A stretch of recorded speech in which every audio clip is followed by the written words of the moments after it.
Hi, everybody. Before we get started here, this is the first episode we're putting out since the hashtag Speaking Out movement began, starting with the outing of David Starr as a massive scumbag, and since then, many more, honestly, too many to list.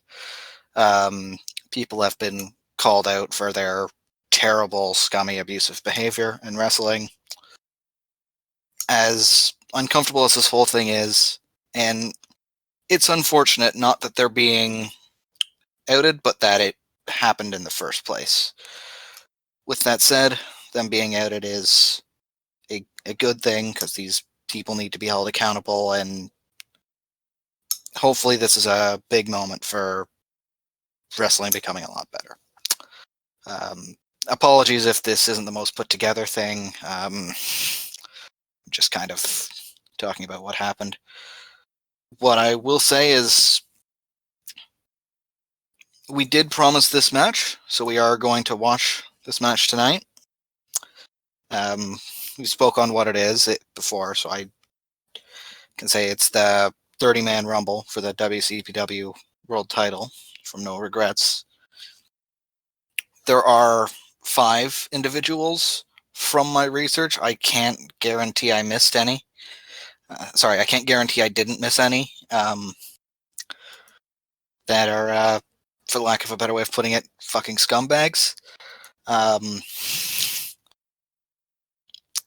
don't think that they are the major players in the story of the match, though some of them definitely do have a presence in it. They are noticeable. Yeah.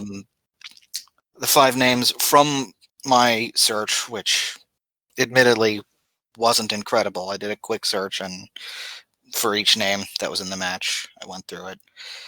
But the ones that, as far as I'm aware, are the scumbags in this match are Kid Fight, who's a Scottish independent wrestler, I believe. Scotty Wainwright, Travis Banks, who I'm sure you've all heard about, Ligero, as well as Joe Coffey. If you are not comfortable with seeing that, we don't blame you. But it's good to warn you that they're in here. Yeah, and our utmost concern is that people are comfortable, whether it be me, Ed, and James, or people who are watching or listening to the podcast, that they're comfortable. The whole point of this is to have fun.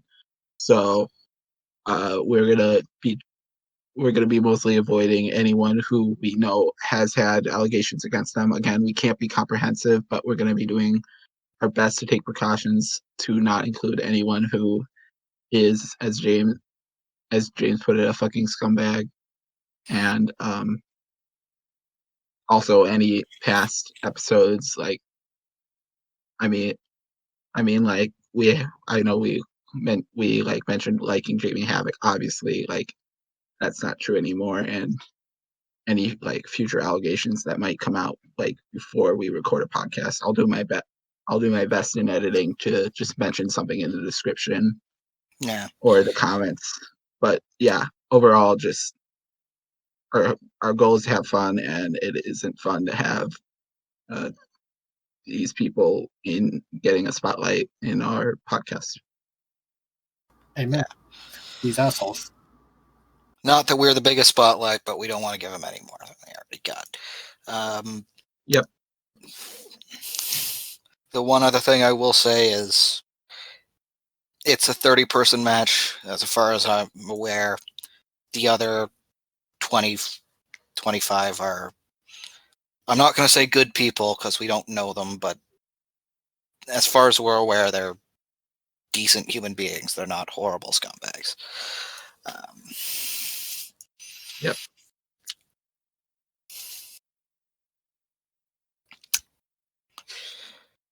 It's going to be a still good show despite their small presence, however small or large it may actually be. But yeah, don't be a fucking asshole. Yep.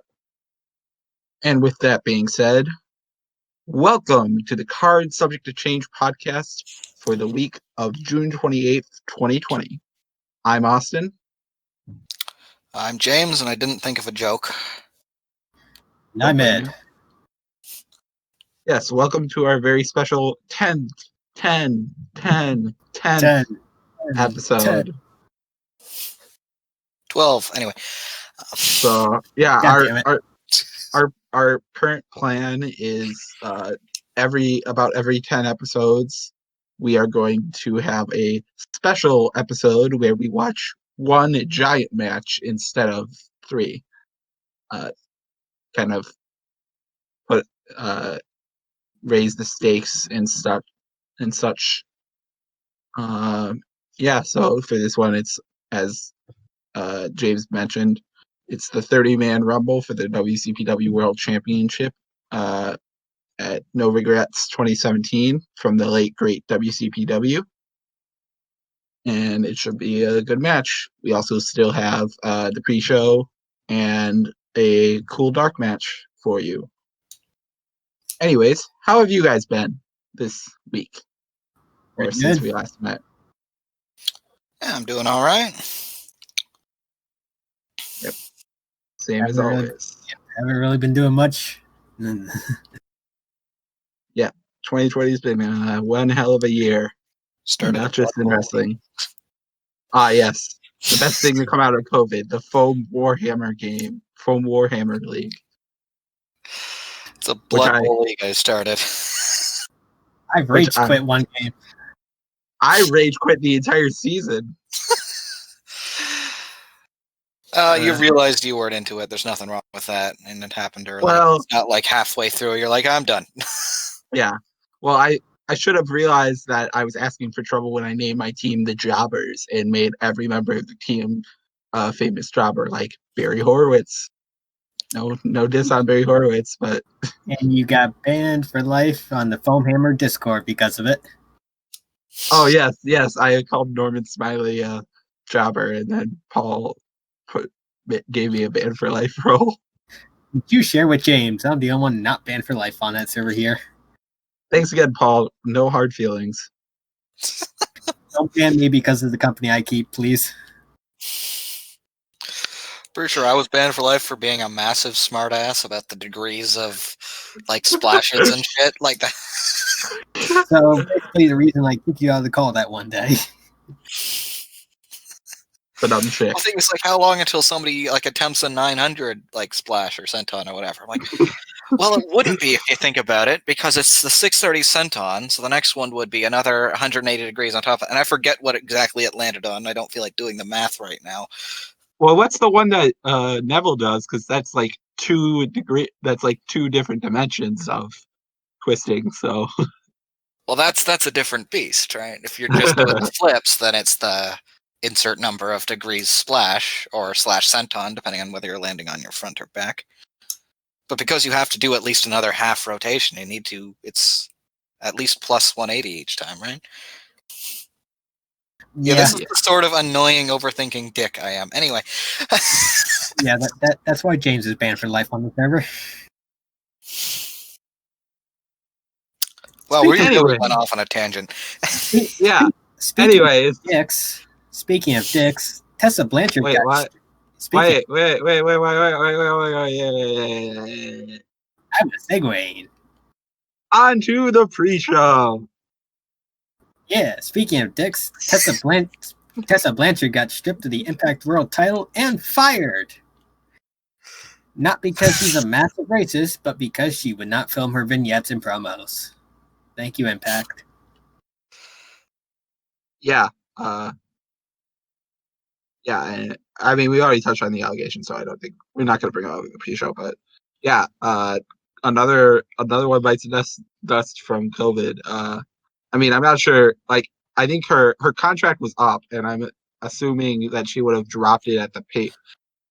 Apparently, what happened was her contract was up, and they were hoping she would come back for the final show. But I mean, she stayed in Mexico and she wasn't filming promos for it, so that's why they let her go. I'm assuming if she had Grace ended up at the final show, like even though she wasn't on contract for it. I'm assuming she would have dropped the belt then. And yeah, it's kind of interesting all this stuff that's gone on with Tessa and like she was super over, and it was a very bold move for Impact. And then like literally 2 or 3 days before the pay-per-view where she won it, she tweeted something out, and everyone called her out, and all the women called her out for it, for being racist and stuff. So yeah, fuck racists and fuck Tessa Blanchard, I guess. Yep. Another scumbag. Speaking of scumbags and impacts, we actually didn't list this one, but I just remembered that this is a thing we should probably talk about. Due to the recent speaking out allegations, Impact has cut ties with Joey Ryan, Dave Christ, and Michael Elgin. Fuck those guys. Yes. Yeah. I think we've addressed the main issue, but I feel like that's news. Yeah. And The theme of this episode is fuck scumbags. Don't be a scumbag, please. That should be the theme. Well, don't anyway. I have a better idea for a theme for this episode, but I'll get to it later. Yeah, I actually I'd like to apologize for that joke now. That wasn't funny. Anyway, that was really shitty. But, is the theme of this episode instant regret? Oh, that might be the title. We'll see. I made a James joke and no one acknowledged it. Yeah. I made a bad joke and I'm not even sure it was audible, but I regret it if it was. I regret it regardless, but regardless, yeah, assholes. I heard it, and I was thinking the same thing. Yeah.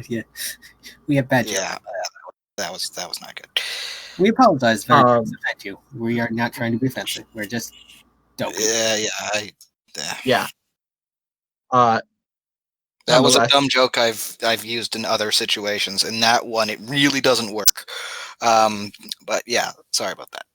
Not even sure if it got on there, but yeah, if it was, It was bad.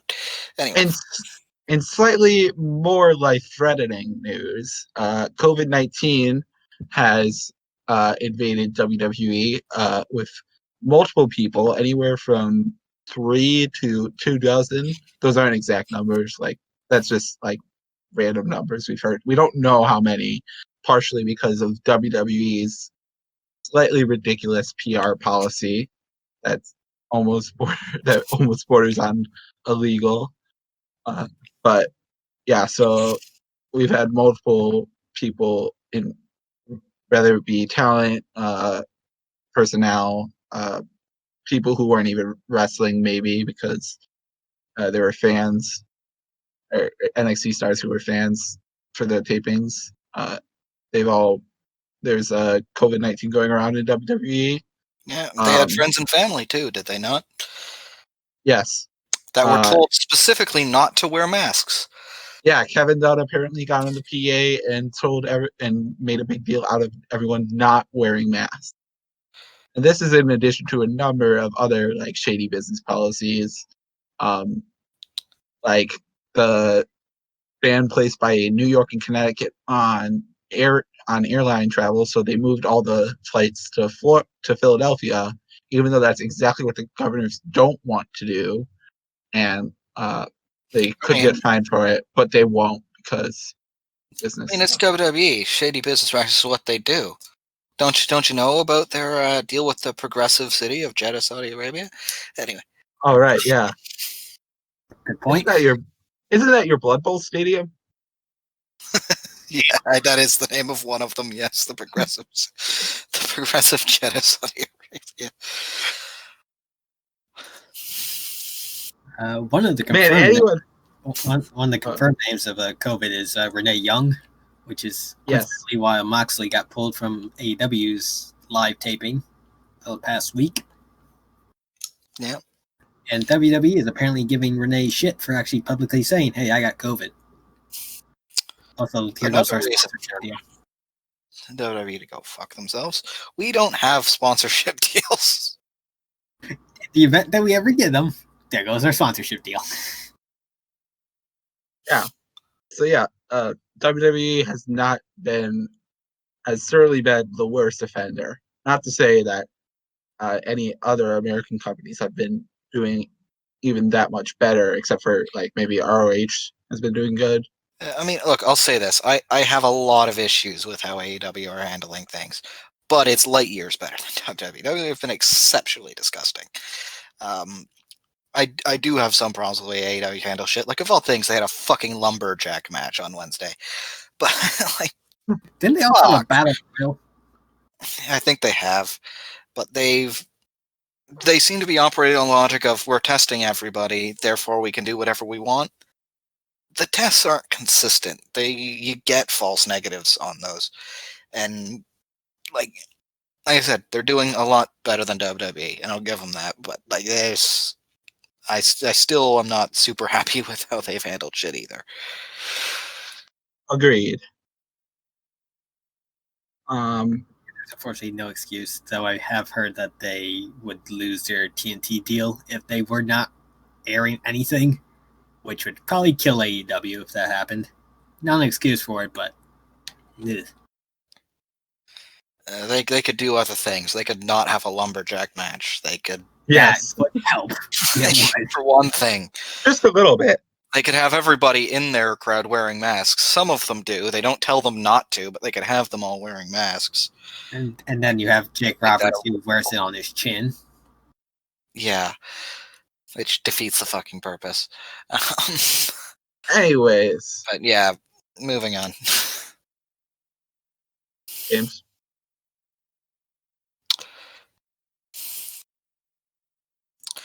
Well, is it currently, or has it like just passed? It's the 22-year I think it's anniversary currently. of the Undertaker and Mankind Hell in a Cell match. I guess it's a Sunday, and that's when pay-per-views are. I should have figured that, but that's not how that works. Nope, Yeah. today, I'm dumb. Regardless, Today- today is your the day. anniversary of the Undertaker and Mankind Hell in a Cell match, the really crazy one where Yeah, Mick Foley was- almost died 3 times. That one. yeah. It was really a hell of a match. They really blew the roof off the place. actually the roof went down. Dang it! Let's point out, Ed, you kicked me out for the too sweet joke.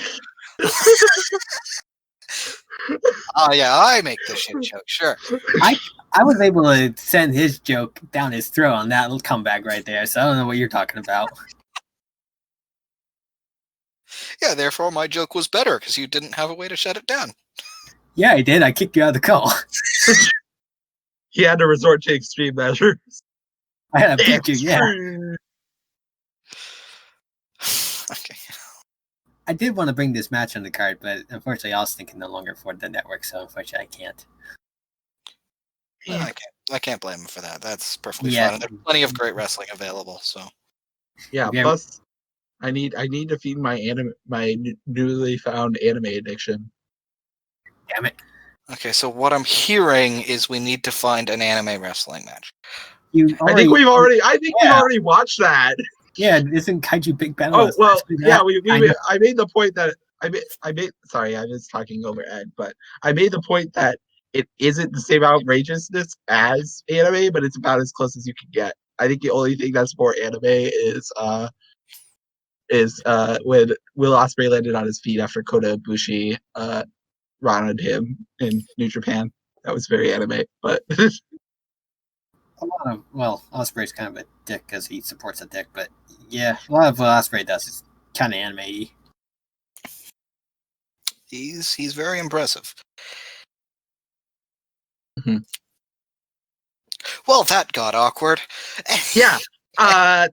Anyways, that's it for the pre-show. Hopefully in the future we can. I mean, I certainly hope that the hashtag speaking out moves on, keeps going, and even though it's unfortunate that stuff like this is definitely happening in American wrestling, I'm hoping it rolls through here and more people start speaking out. But hopefully we can also have some positive news in weeks to come. Sounds good.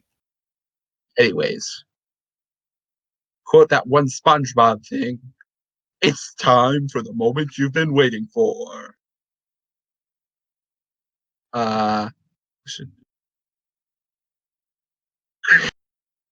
Um, okay, I just have to bring this up. And so we have a spreadsheet where we keep all this stuff, and Ed just threw me through a loop when he made a recording, found a button that inverts the spreadsheet, and used it on our pre-show spreadsheet with the caption, "There's a button that inverts the spreadsheet. The fuck." Yeah, I was looking at the spreadsheet buttons at top. I'm very familiar with them, but I noticed new. I was like, what's this do? I read what it says, like inverts the spreadsheet left to right. I'm like, okay, what's that do? I saw what it did. I was like, what the fuck? Yeah, someone just found the button. In case you didn't realize we're dorks, here's a big conversation about the new Yeah. feature on the spreadsheet. Ed is a very good spreadsheet dork. If you give I'm sorry, Ed the chance, Complaining, I genuinely find it funny. yeah, it just threw me for a loop. Not to mention when it came up, like I'm like, it's time for the moment you've been waiting for, and then super anticlimactic. yeah, I was busy being in awe over a new spreadsheet thing. Ed likes his spreadsheets. That's why the spreadsheet looks like how it does. Ed is crazy with spreadsheets. Anyway, wrestling show that we're doing right now. Anyway, the following match is set for 29 falls or over the top ropings. What the fuck you just said? 29 falls there over the top ropings. Yeah. So this is the. I have no regrets about that intro. I have instant regret. So this is the No Regrets Rumble from 2017, hour and 12 minutes long. So 30 men and. Oh, sorry. We still James's thunder on those two jokes. Oh. 30 men enter, 1 man leaves. The WCPW World Champion. It's like the Royal Rumble 2016, except, in my opinion, way better. Also the 1992, but not as good. Oh, yes. So yeah, I was specifically comparing it to the 2016 Rumble because before the match it was announced. So basically, the way I'm just gonna give a bit of. Hey, Austin, the 1992 was also for the world title. Yeah, I'm getting to that, and I'm gonna preface this a bit by what was going on in Nerd fight. I'm gonna preface this a bit. It seems like you did not. I'm not any better. I just happen to not be in this one. You're the biggie of this conversation. I'm just saying it seemed to me that you did not think the 92 was also for the world title. Yeah, I'm getting to that. Anyways, to preface this a bit, I'm gonna go over what was going on in WCPW. So basically, so Drew Galloway, who was the old Drew McIntyre, who kind of reinvented himself on the UK scene. He was in ICW and stuff, but he was a big deal in WCPW. Then he got injured, and they blamed it. And another person, and a guy named Joseph Connors, got the title. So Drew Galloway came back. I'm not quite sure when this was. He cut one hell of a promo, one of my top 10 promos of all time. And then he won the title from Joseph Connors. And he's been holding the title ever since. And he's been totally putting on great matches and just dominating anyone who tries to challenge him for the title. And now, because they couldn't get anyone to take the title off him, and because he might be going to WWE soon, I think he had straight up already signed, and we all knew that at this point. Yeah. Adam Lapierre, who at this point is the GM of WCPW, he set a 30-man Rumble match with Drew entering first to finally get the title off of him. Hopefully, we'll see how that goes in the match. I'm sure Ed's watched this match before. James has watched this match before. I have. That's like the 7th time. Okay. Ed has it, and I'll try to be filling him in on a few different things that happened in the match if I can. Sure. Yeah, so that's the 30-man Rumble. That's what is going down on YouTube, hour 12 minutes again. Whoever wants to count us down.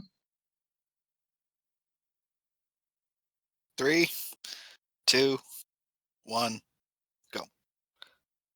Gotta love one of our trademark awkward silences. Can you tell we don't plan this shit ahead? I mean, we plan what we're gonna watch. Is that Bob Backlund? Actually, yes, I think. No, he was wearing he was like wearing a Union Jack. I don't think that was Bob Backlund. UK version of Bob Backlund.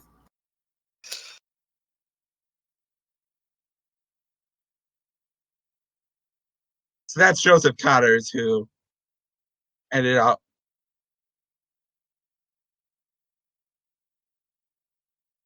Yeah, he injured Galloway, at least in storyline, and then he takes the title.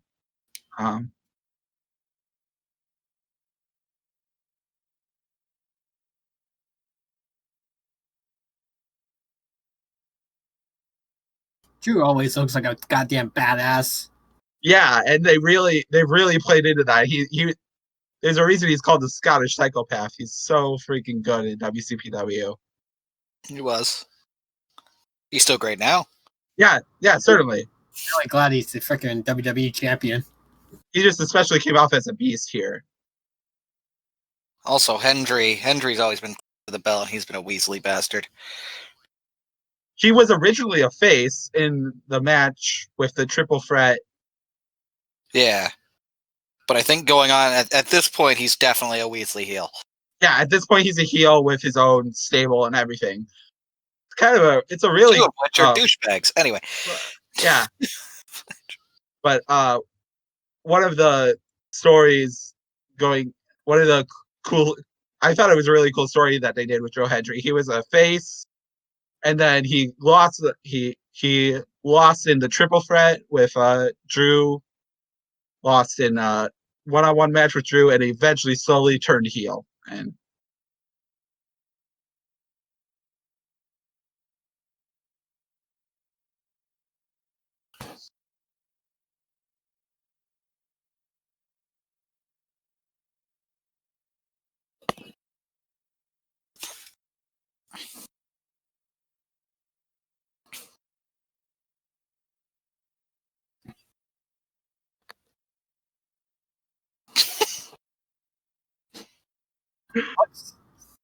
You fucked up. You fucked up. You fucked up. That was mean. he did a better job than I did.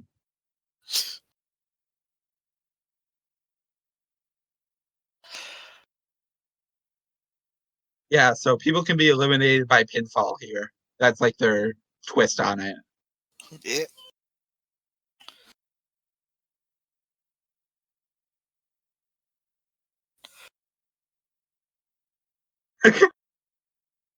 The little nod he gives.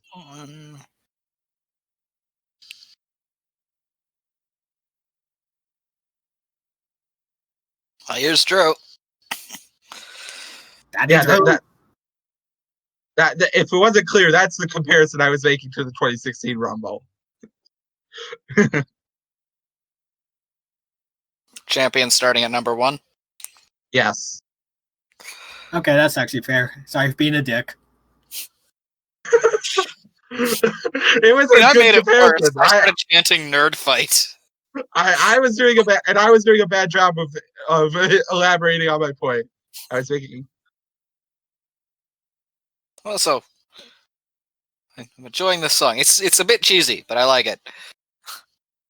Oh, it's ready to go. It's very iconic of every WCPW pay-per-view theme. Sure.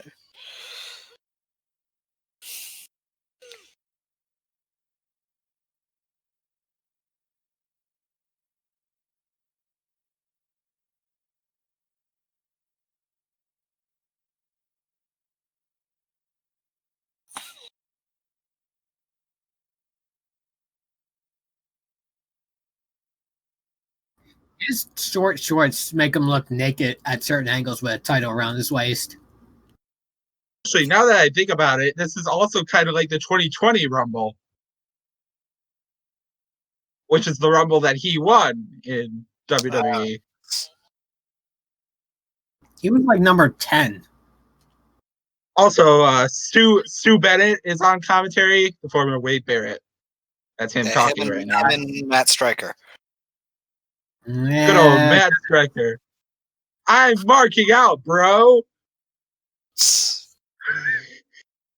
He might be a little smarky, but honestly, I like Stryker's commentary. I agree. I like him too. I mean, he called the 2010 Royal Rumble, of course. So I like that. And number 2. Yep. I'm not actually at that point yet. I'm just he's standing there.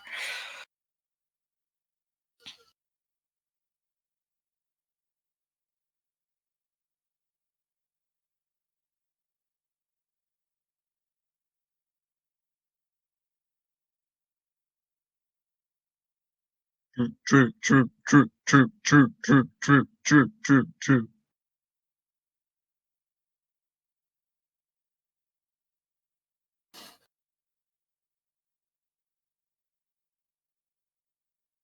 I haven't seen this match.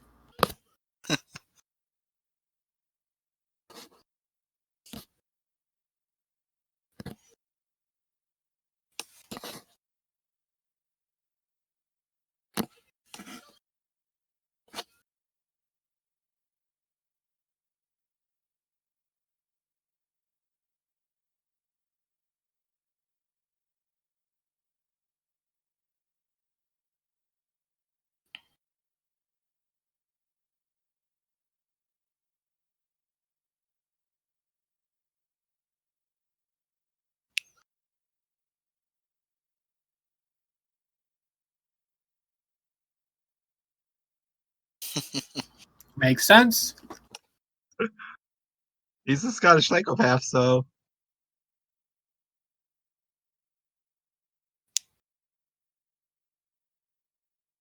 At this point, he's not claymoring them over the top rope yet, but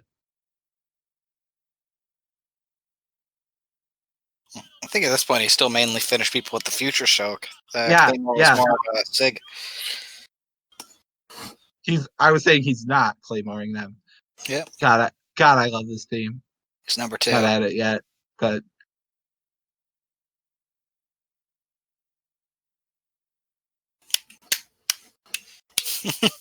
love this guy.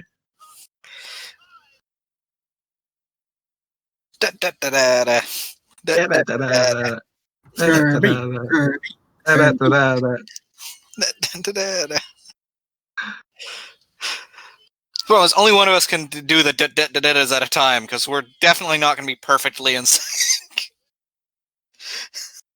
I like Kirby. I like Kirby too. I loves Kirby.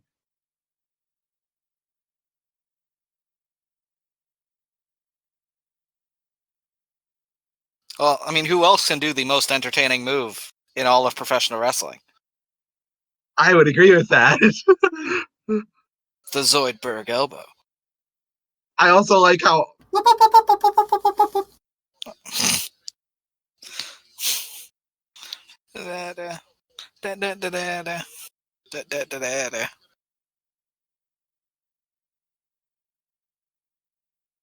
the true sign that Defiant Wrestling was dying is when they turned Martin Kirby heel.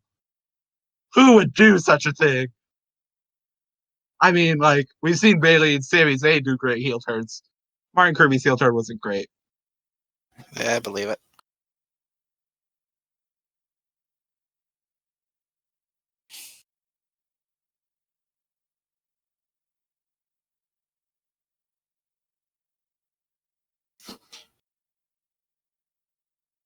Nice belt. Pretty good belt, yeah. That's good.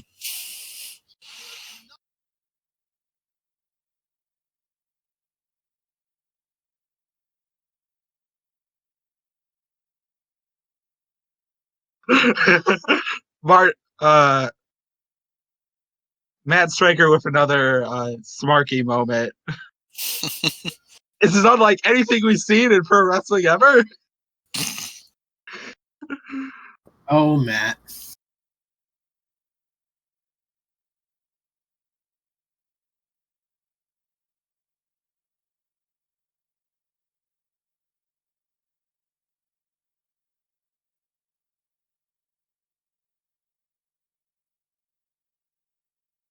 If you're wondering, his during GM, he was kind of like Commissioner Foley. He usually just wore like a pink tie in his wrestling gear. It was pretty great. Makes sense. That's very Kirby of him.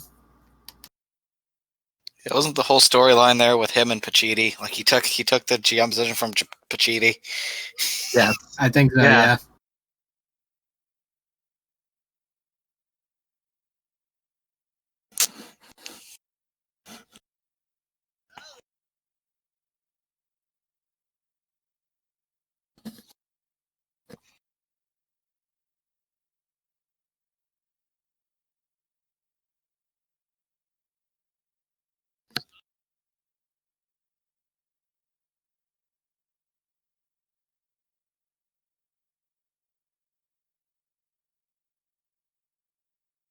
Wait. Pause.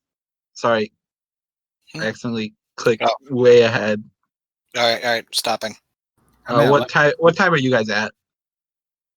I stopped at 11:21. All right. I'll go back to 11:21 then, because I'm ahead of that. So let's go to the furthest one back. Okay. Cool. Sorry about that. 3, 2, 1.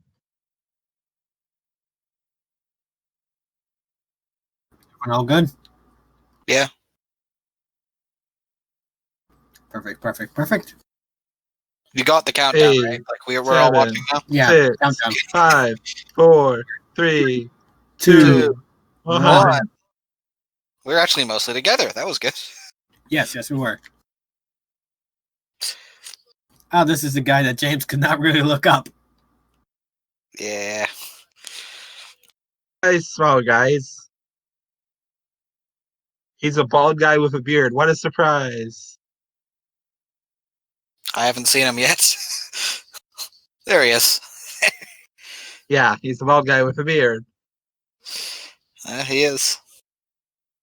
Not Eli Drake. Not James Drake. Not Drake Bell. Not Drake Maverick. Not Drake the rapper. Not an You're actual. listing Drakes. This guy isn't. Is that really what we're doing right now? He's not. He's not an actual Drake. As in like a dragon thing. I don't know. I got you. All right, we've found the limit. How far that joke can go. Have we? There's the future shock. And bye, Drake. Okay, well, it doesn't really matter if Drake is a scumbag or not because he's gone already. Well, at least we'll remember him by the fact that he is not Drake. Which one? All of them. Aware, not a scumbag. That's how I'm treating that. Not a Yeah, scumbag. I need to Drake. clarify that. That was my bad. We could not look up Drake because of how ambiguous his name is. Yeah, pretty much.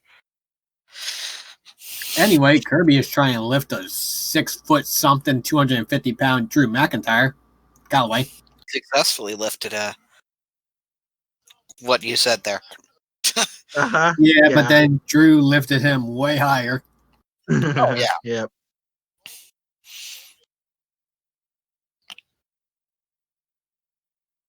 Seven, six, 5, 4, 3, 2, 1. Fuck this guy. Yeah, fuck this guy.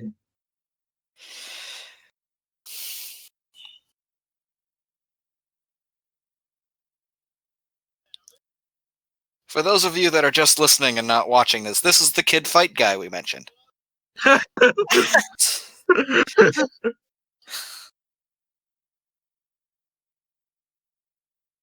going to start a counter for how many bald people are in this match. Is he bald or balding or just got a buzz cut? I'm not sure. That's definitely a buzz cut. Okay. So that's just 2 so far. Yay! Yay! And go fuck yourself. Yep. See you later, fucker. Sayonara. By the way, that Inzaguri, I give that to almost every EFED wrestler I create. Just stop. Stares at him, kicks him. It's good. Yes. Though I do prefer the Evil Uno. Stop, eye poke. Nice. Of course you do. You're biased. Join the Dark Order. Anyway. Isn't that the name of your Blood Bowl team? Yes. One of them, yes. I'm gonna see how many Blood Bowl references I can get in. Before we get up the Blood Bowl train, I actually stole one of James's team members because I was undead and I could resurrect. I stole Anna J. In her first game. That's a gimmick the undead have. If they kill someone, they resurrect as a player on their team. 2, 1. What is this?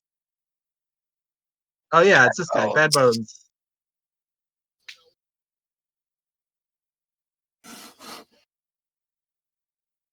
It's cool. Because He wears a cheap. He usually wear. Sorry. But Sure. Never mind. It's not relevant. he's not wearing it, but what does he usually wear? A black skull mask that looks like the black skull mask that the guy Black Skull, the villain Black Skull in Batman wears. Yeah, I don't know. It's kind of a dead ringer for Luke Gallows, if I'm being honest. I think he's bulkier. Also, I think he's bald. Yeah, that's another one for I can the see bald where count. I see the resemblance. I believe he's actually German. I want to say. Believe so, yes. That was another one of his gimmicks. He just brings a baseball bat with him.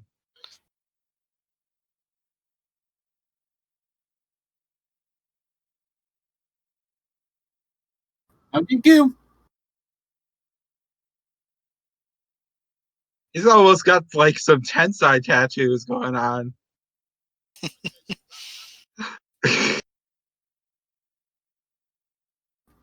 No face tattoos, though.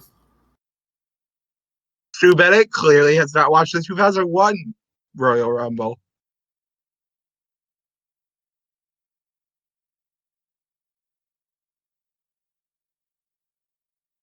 I can't quite tell what they're chanting. Me neither. I think I heard your name is shit. 3, 2, 1, go. You know, I thought there was going to be an hour-long match. Cool. I figured since this was an hour-long match, I wouldn't have bad timing when I'm snacking. But apparently I do. How do you beat a baseball bat? Sticks! Alex Gracie. I love the rest face there. There was a really cool bit in earlier WCPW event where Prospect had a match against, I think it might have been Mike Bailey and Matt Riddle, which is one hell of a team. And what? So there's no shoes. Yeah. It might have been that. I am completely unsure, honestly. Holy shit. But Mike Riddle and Alex Gracie had a stick fight. That was kind of cool. Out of context, that sounds very wrong. See, no, I'm not sure if you meant Matt Riddle or Mike Bailey because you said Mike Riddle. It was Matt Riddle. Okay. It was Matt Riddle. Yeah, that sounds about right. Both of us just took the piss out of you. Bro. Yeah. Fists and kicks I can handle. 6, not so much.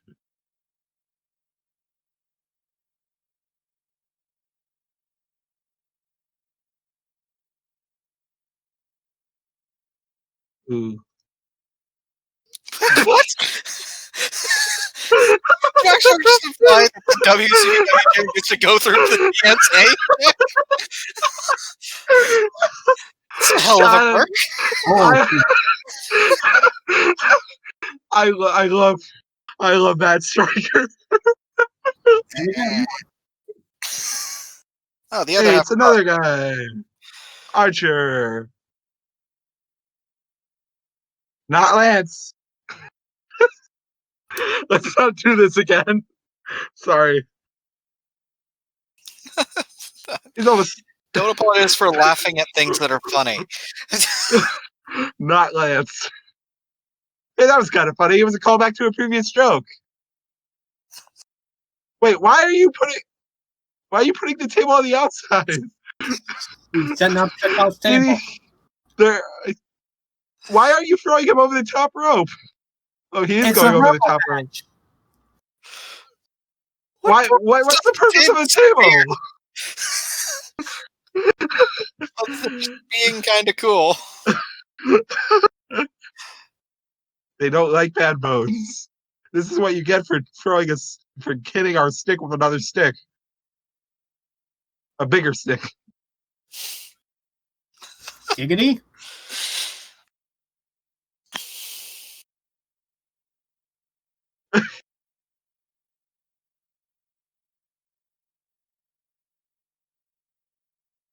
And right to the nuts. Oh my gosh, Matt Striker just looks like he couldn't be more bored, honestly, in the background. He's literally yawning. He was. This is like Tyson all over again. Well, that's not something I thought I would ever do. Compare Mike Tyson to Matt Striker. To be fair, it doesn't necessarily mean he's bored. He might just be tired. Don't blame him. 2, 1. I was late. We still have Chekhov's table on the outside in a Rumble match. Fuck you. Fuck you. This would be Scotty Wainwright. Fuck you. That's what you get for being a jackass.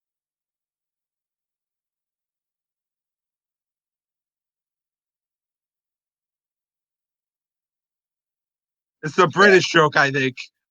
Also, it's King Ross. It's supposedly Ross fucking with him, I think. Taking the piss on him, Thank you, Ross. Thank you, Ross. Thank you, Ross. Thank you. Fun fact, I'm from Wisconsin, and I have another friend from Wisconsin who, a wrestling friend who I know from Discord who is from Wisconsin. And we both watched WCPW a lot, so we joked about having a tag team called the Swords of Sussex, because Sussex is an area in Wisconsin. Oh yeah. Well, probably wouldn't go with that one anymore. Yeah. Not that. Yeah. Not that Austin. Yeah. We're gonna avoid that one. Yeah. Oh, nice mid-rope code breaker from Bad Bones. Yeah, that was pretty sick.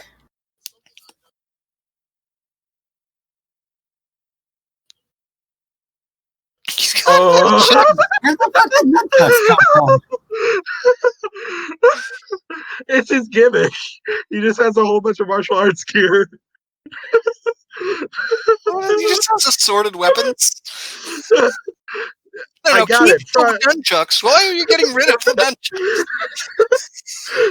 nunchucks? Prospect. This wasn't actually. Is he the assorted weapons of Essex? God damn. I know that was terrible, but I had to make that one. Prospect's gimmick might as well be either just members of the Teenage Mutant Ninja Turtles. No, nice. But he's the one guy that has all of the weapons. Now here's Primate. Yay, Primate! I love Primate. We've seen him already. Ross! Big Ross! My favorite member of Cultaholic. Later on, we have a dark match for. Sorry for revealing this, but we have a dark match for Best Manager. Now I think I have my pick. It's King Ross. If you can sell it, I will give you the win myself. No, I can't sell it. It was a joke. James has tried to sell worse. Cough, cough. The spinner belt. Cough, cough. On John Cena. That doesn't make it that much better. No, it does. It looks a fuck ton better on John Cena than anyone else. King Ross giving him a kiss on the head and setting him off. This is Think about basically it. After Rest bad of the moves. garbage can on top of the table outside the ring. Here. Nice primate. This is also very reminiscent of the 2001 Royal Rumble, where it's just weapons upon weapons upon weapons. I was gonna say that. Hey, I was gonna say that. Nice suplex. Very. Get that jackass. Put him through a motherfucking table, or hit him No, with a trash can. can. No need. Because he's about to put him where he belongs. Hey, Yay. Yeah. fuck yeah! Okay, I think I get it now. So Ross has been taunting Scotty Wainwright by saying his old man is a dustman, and apparently that is the song that was playing. I think it's a British thing. We wouldn't get it. I think so. I have no clue, honestly. No. In the trash. In the trash. 2, 1. 10. Hey! Who the fuck is Hoovy? Juventud Guerrera. Yes. Hoovy. I was making a joke. Oh, okay. Who? Me? Also, I actually didn't realize he still wrestled, though. Yep. Not sure if it's the same one. I might think be it is. wrong. Okay. That was a kind of interesting one. That was a nice move. Also, where the fuck is Kirby and Galloway? Powder.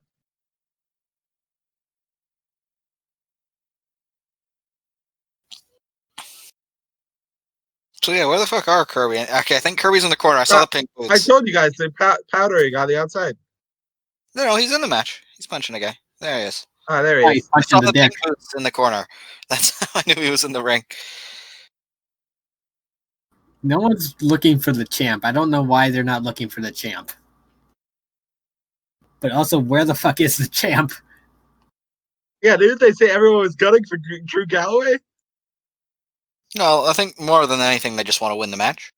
Yeah. Want to be And champion. I suppose when There he he is. when There he I is. suppose when he like instantly eliminates 3 guys in the first few minutes, Yeah. like kind of want to avoid him more. So 2, 1. Eh, ooh, it's the voice of Liverpool's finest. That's what I was gonna say. No, I Liverpool's screwed it up. number 1. That was a terrible impression.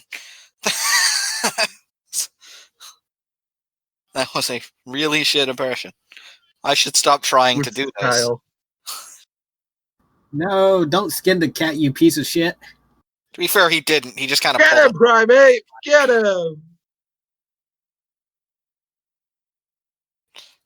We have our CM Punk of the match. it. PW's number 1. To be recognized. The UK's number 1.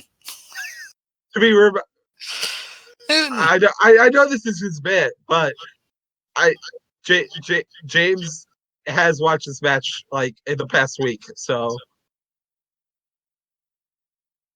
I mean, it's his thing.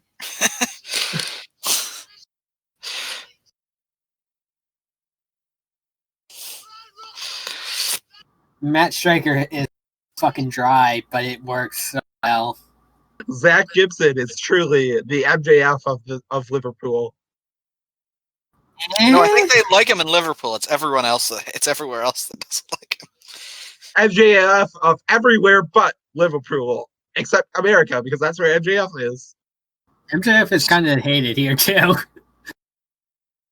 I know. So he's the MJF of America.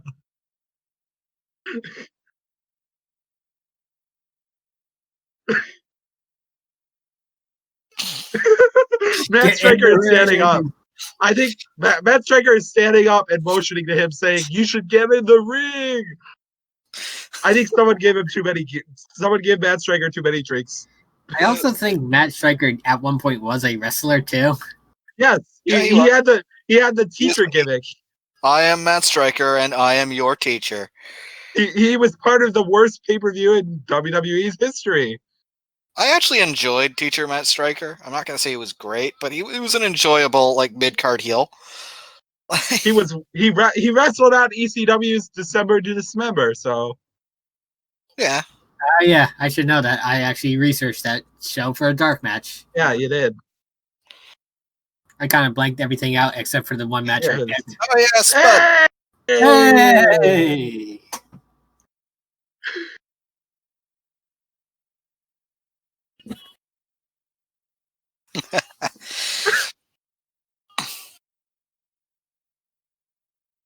Hey, we want some potatoes. Ooh, ah, Is that just where your mind went with the name Spud? yes, yes, it did. I was thinking, I was like, is that a joke I don't know, or is that just where his brain went? Oh my god, that was great. That was great. He stood on the table and then the table fell over. Oh fuck. Hey, look, it's another Drake. Where? Oh shit, wait. Not that one. Actually, he won't be Drake for another year and a half. Yeah. He wouldn't be, but I am now very confused. What is happening? Drake Maverick is right there. Oh right, fuck. Okay. the whole Drake thing, remember? Sucker. I think it. Yeah, I was gonna say. Oh my gosh, the stick went flying. Oh, this moment. Yes, didn't just go flying. Did it hit him? I got it. Oh shit! I'm afraid we have some bad news for you. You're about to get that fucking. didn't even make sense.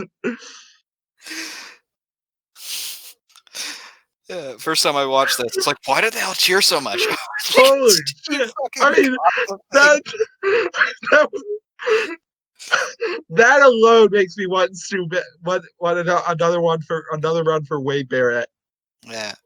It really makes me wish they had a camera on that. That's what I think. Or for Stu Bennett to be in AEW. Yeah. Either or. He is great. Probably the latter, but Even just as a man, he has a good voice.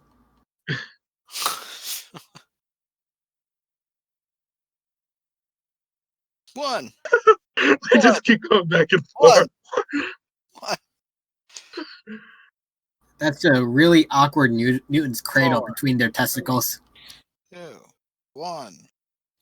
Thanks for that image, Ed. No problem. I was hoping that one would go under the radar.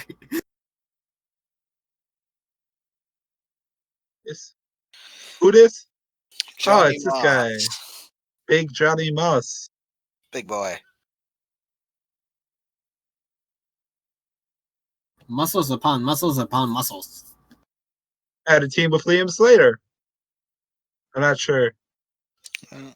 I just remember that. Oh, Zach Gibson's on commentary now.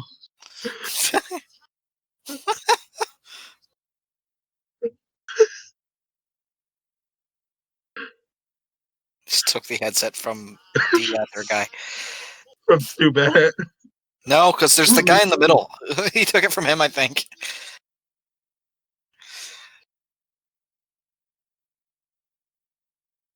No, he took it from Stu, I think. No. No, Stu's got his. No, yeah, Stu has this. Okay. Meanwhile, Johnny Moss. Beast. 1, 2, 3, And Yeah, they're gone. All prospect gets eliminated in a matter of seconds. Ooh. Jeez, he is ripped. He's still not as big as that dude's beard.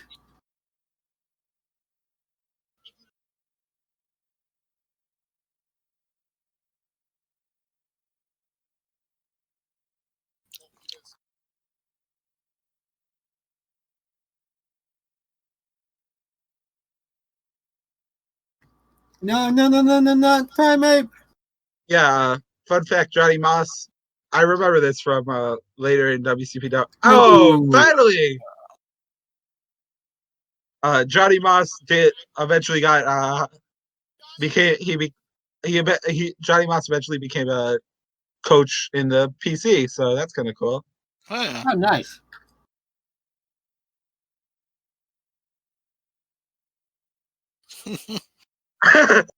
Nice, too. Too bad at a gun.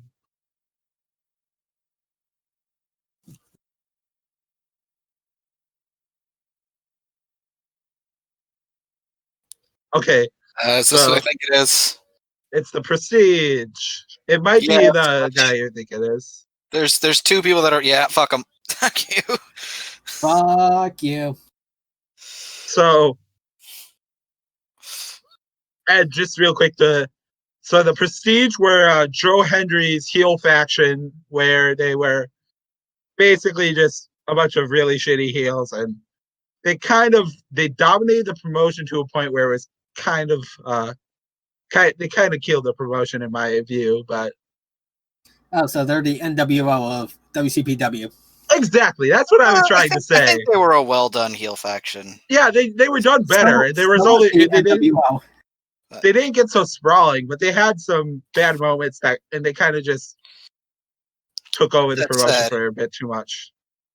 You're Fuck that gonna guy. hear that siren. I think 3 more times. 3 more times. There will be another fuck that guy from that siren. Yes.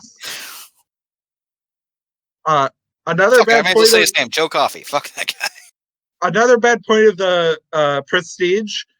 So at the show after this, Hendry had a title match with the eventual champion of this match. Ooh. And Oh. that match ended in the ring announcer who started this match, he turned heel. So that was kind of stupid. And that's I don't know, kind of stupid. Yeah, that doesn't sound good. It wasn't great. Did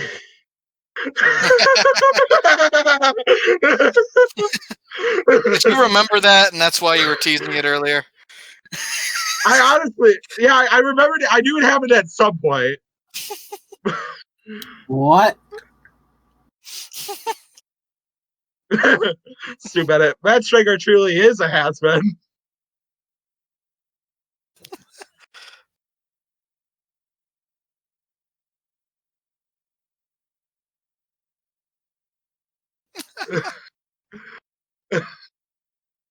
Fuck you! Fuck you. Fuck you.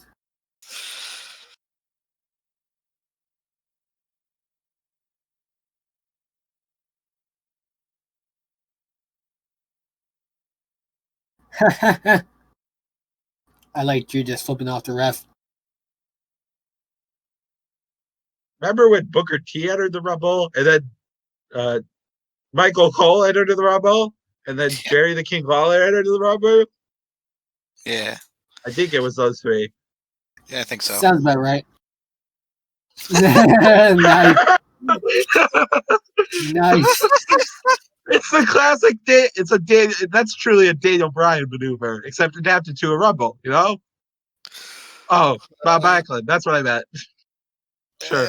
Fuck him. Fuck him. There. Nice Yeah. job from Matt Striker.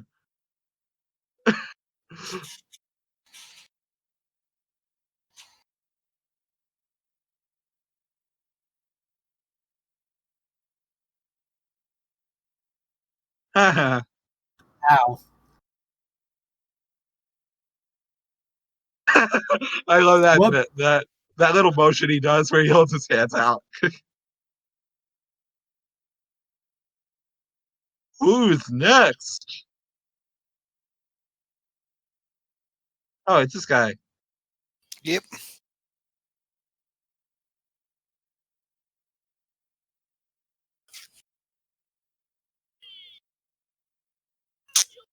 Picture of the UK scene. I believe so.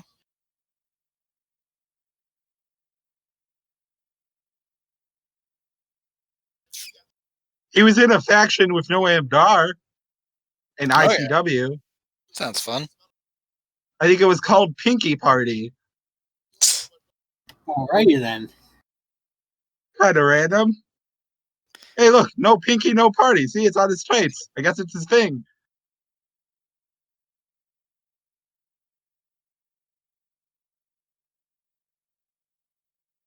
Big boy.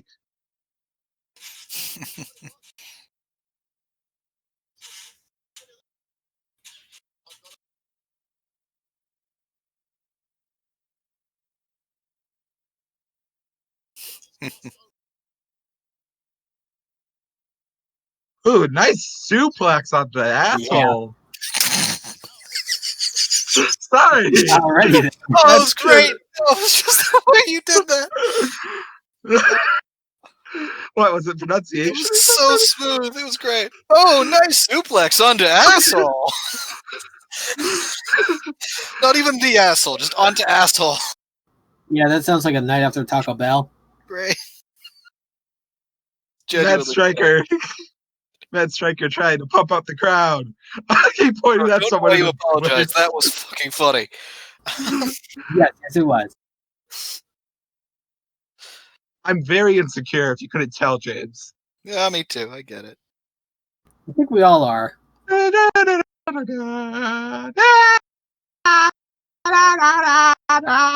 it's Rob Backlund.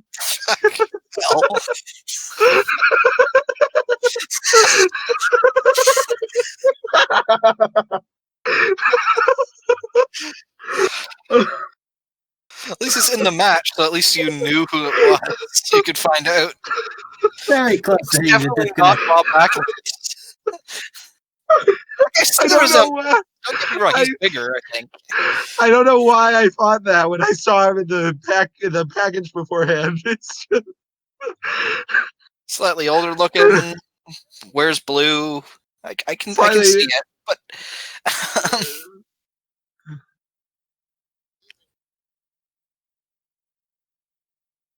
man, now I feel bad.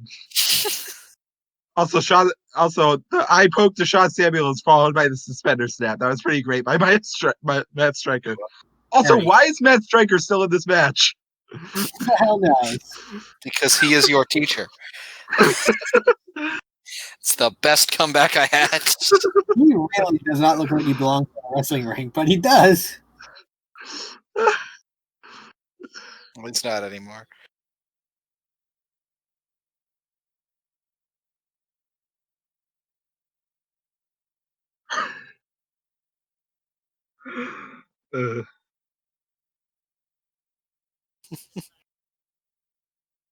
I feel bad now because apparently he's a big deal in the UK and DC. And I definitely recognize the name. I've heard of the name. I don't know anything about him, but I've heard the name before. And it's been a hot minute since I watched UK wrestling, so. Hey, is it an asshole? That's a decent one. I think this is the decent one. Yeah, it's BT Gunn. Yeah, it's BT Gunn. He was the hardcore member.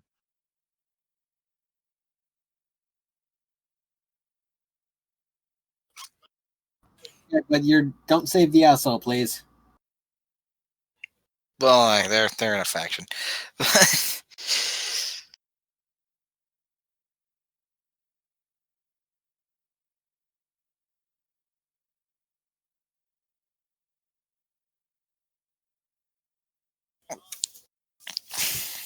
They got a lot of wrestlers in there.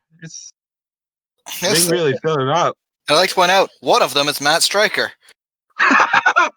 Yes, And hey, he's been doing a lot of work here too.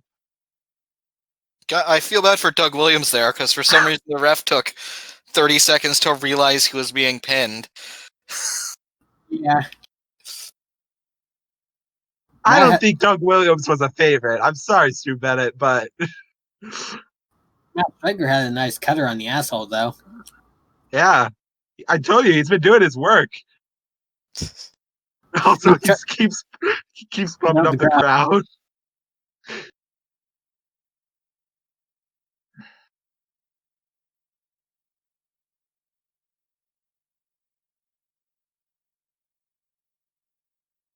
Eight, 7, 6, 5, 4, 3, 2, 1.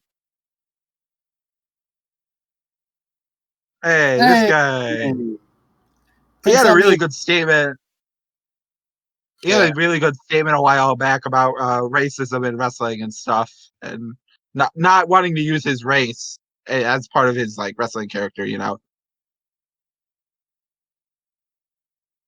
I mean, he clearly does. I'm not saying there's anything wrong with that. Just is that race or ethnicity? Not trying to get his heel heat from being all right. I'll give you that. from his skin color. That's what his statement was about. Sure, that's fair. The Prince of Being character is about him being a prick because he's a rich, spoiled brat, not because he's Indian or from the Middle East. Sure, I'm just saying on some level he does use it. I mean, he pulls out the magic carpet and sings a whole new world. Is that race or ethnicity, or am I confused? I mean, yes. Anyway, I could be very confused.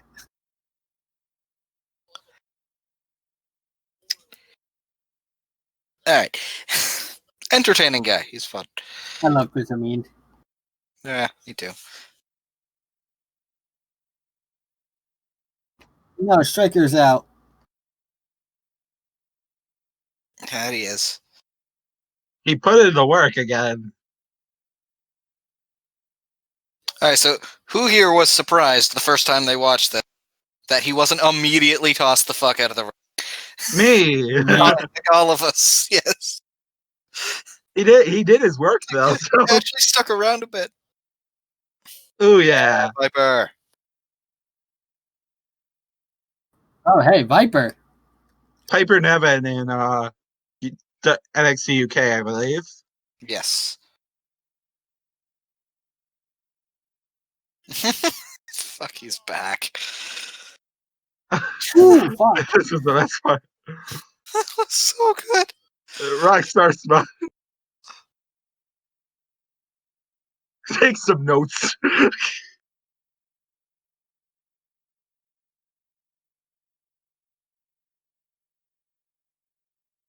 Ooh, fuck. Fuck him up. Fuck him up. Go, Viper.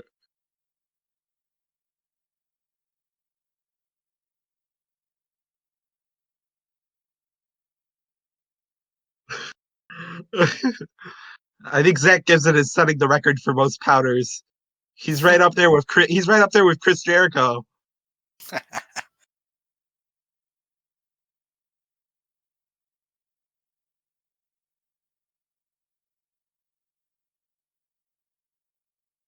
That's a little bit of a dated statement, Stu. Yeah, it is.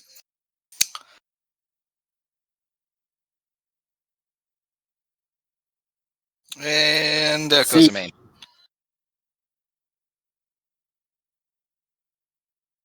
And there goes Viper. You get. I love that. I love that. He did it already once, but he's so good. It's the best, I guess, face in wrestling. It was good old smug chug.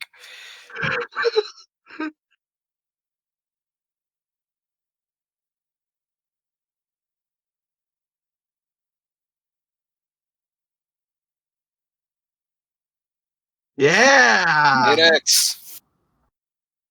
Hello, Ray Phoenix. Hey, he mispronounced it wrong too. Wait, what did we say wrong?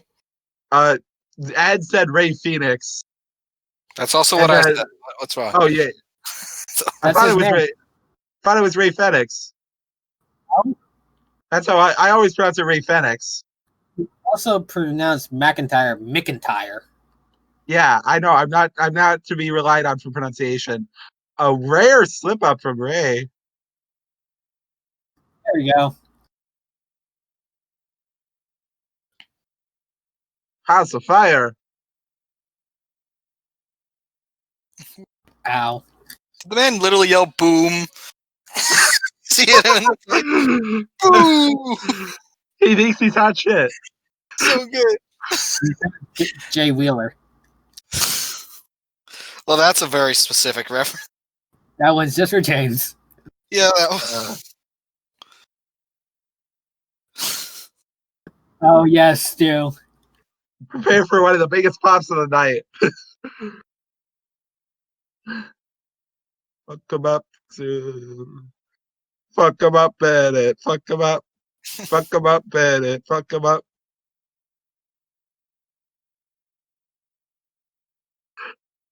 Real quick, I love the idea that he carries his armband with him, By the way, like, that everywhere. shirt, I own that. I own that wonderfully ridiculous T-shirt. Yeah, I see it. But yeah, I love the idea that Stu Bennett just carries his armband with him everywhere, or his elbow pad. It's got it great. 1, 2, The 3. ultimate dishonor! Getting eliminated by Rockstar Spud. Well, that's disgraceful to the potato. Sorry, Rockstar Spud was not a big deal. Drake Maverick, on the other hand, I'm a big fan. I think Rockstar Spud was cool. He just Yeah, he was cool. He just wasn't a good wrestler. Or not a good wrestler. He was portrayed as weak. Jeez, I'm just digging myself a hole here. Yes! Speaking of not a good wrestler. Oh my god, you're kidding. You're fucking kidding. You love it. You love it. You love it. Holy shit. This is his return. He hadn't been on screen in like a year. Like, again, Martin Kirby. Oh my god. I love he just looks at the fucking camera. I love how his hair's greased up. Is he staying longer or shorter than Matt Striker? Shorter. I'm gonna guess shorter, and he hasn't gone yet. He's taller than Rockstar Spud. He's actually about kind of tall. He's as tall as Drew McIntyre. He's like 6 something. Like generally 6 something. Very tall. Oh, it's coming. It's coming. Coming up. God. Oh. Oh. I appreciate that he took it. Unfinished Sable Bomb? That was worth it. That was not a Sable Bomb. Why not? Because it wasn't the Sable Bomb. Did he not yell Sable Bomb? Is that it? He did. Yeah, he didn't yell Sable Bomb, and he did it. Like stick him and pull him up. Fine. I It was a appreciate deep throw, that he took that move. That was awesome. I mean, it's a defining part of any Martin Kirby finishing maneuver. You have to yell the name of the move and hold and swing your arms out. All right. We'll get to that later.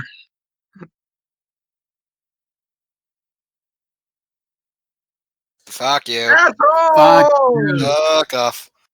I do love this theme song though. Sorry, but It's a good theme song. But El Jackasso. Amen. That's the best I had.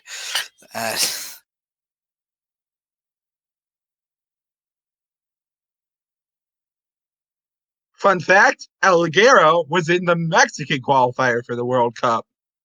WCPW World Cup. Yep. Yes, he was.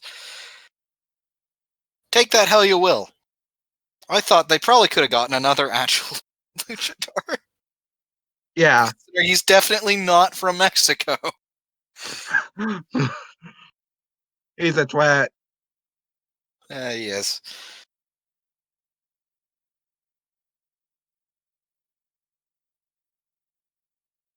Oh yeah, Alligero would also join the Prestige. Later on, yeah. There's a band of fucking rapists. And two nice guys. Yes, two unfortunate nice guys. Joe Hendry and BT Gunn.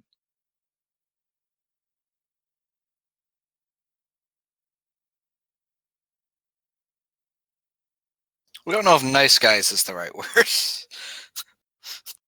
Some different connotations with that one. I know what you were going for there.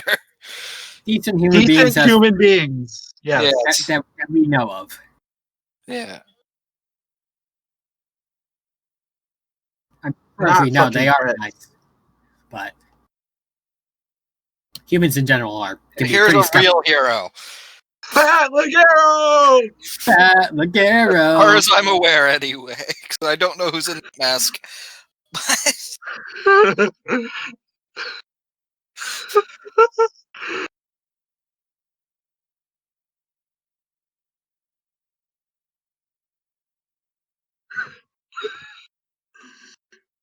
So here's Fat Ligero. Which is pretty much just like a parody of El Ligero. Fat. Introduced by Martin Kirby. Yeah, he has Sharpie tattoos.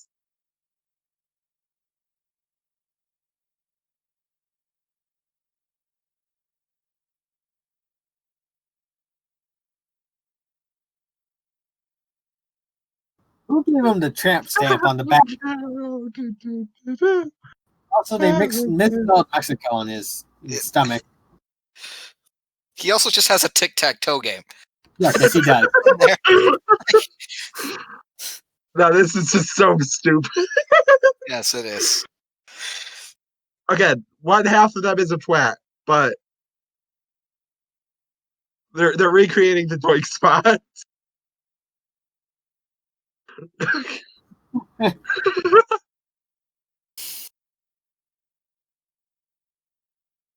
I love how he has a heart for Kirby. He was originally introduced by Kirby, yeah.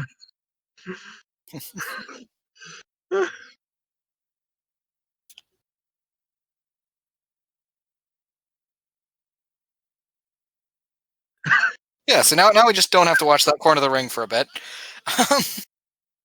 Screw you! Yeah, fuck him.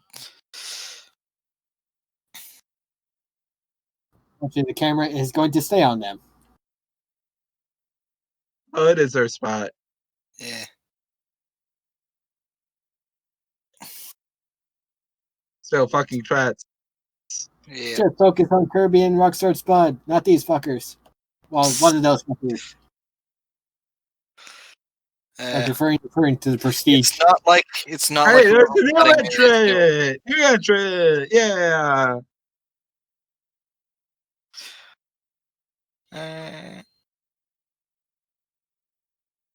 Mastiff. Also, God, what a tank. Big also, Stu Bennett and Dave Bradshaw debating the authenticity of Fat Ligero's tattoos. I love that.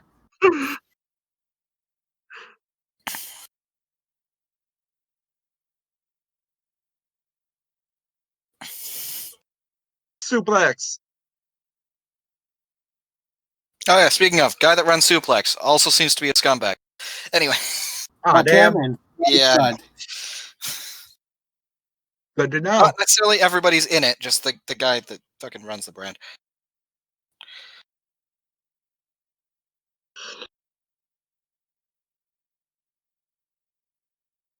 Why do I get the feeling that Kirby's going to be at least the final four? What an a-hole. Garrow. Fat like arrow. There goes Fat Family like arrow. Dang it. Now there's only an asshole left in the ring. Unfortunately. Give him a thumbs up. Oh, I remember this actually.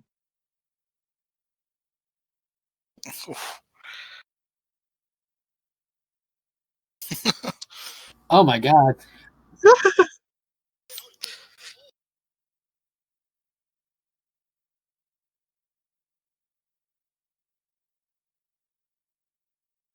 Yeah. Yeah. Go fuck yourself.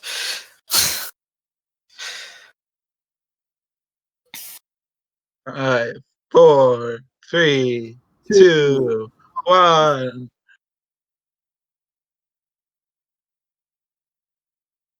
Foot for life. Yeah. Ah, he has brown hair. Oh my god. That's not Cody. That's an imposter. No, it's just the past.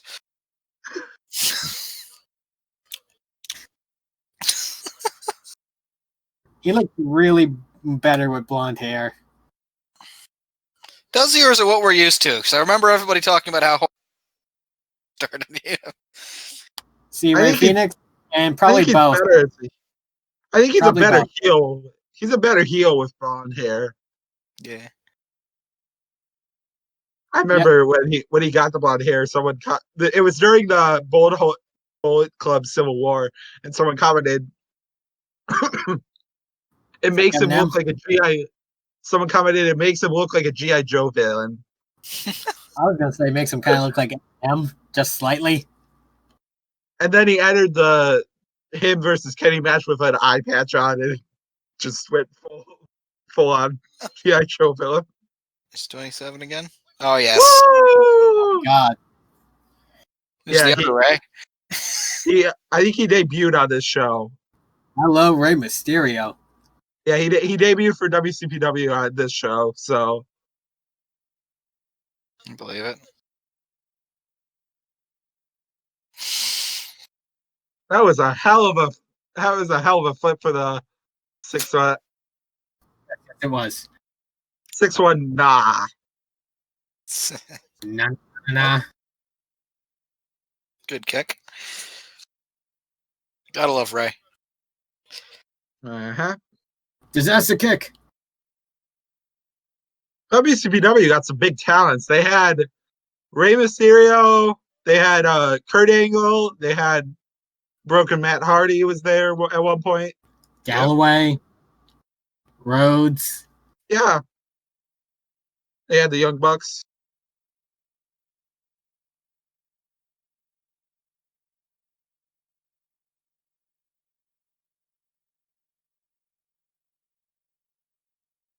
Yeah, so. Yeah.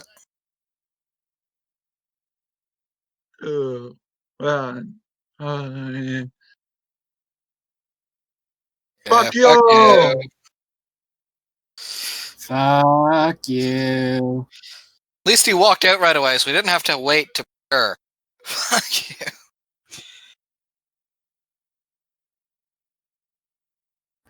Oh fuck Alberto. 2 assholes. Maybe not the same level, but still pretty bad. Yeah. Actually, wait. El Patron has had some pretty bad stuff with that stuff too. So El Patrono is in prison time right now, by the way. Oh, he is? Yeah, he did some more shit that's really bad. Ah, okay. Can't say Fuck I'm both of surprised. them. Yeah. In fact, I'm pretty sure he's still in police custody. Oh, fuck.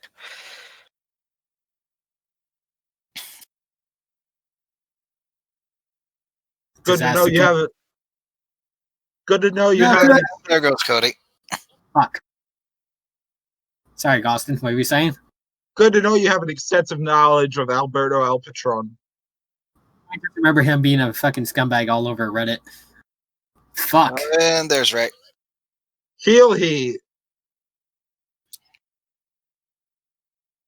I mean, I this was at the time where this faction an effective heel act. Good felt like the wrong word considering two of the people that are in the ring right now. But Their yeah. work as a wrestler, good. Their work as a human being, fuck off. sure.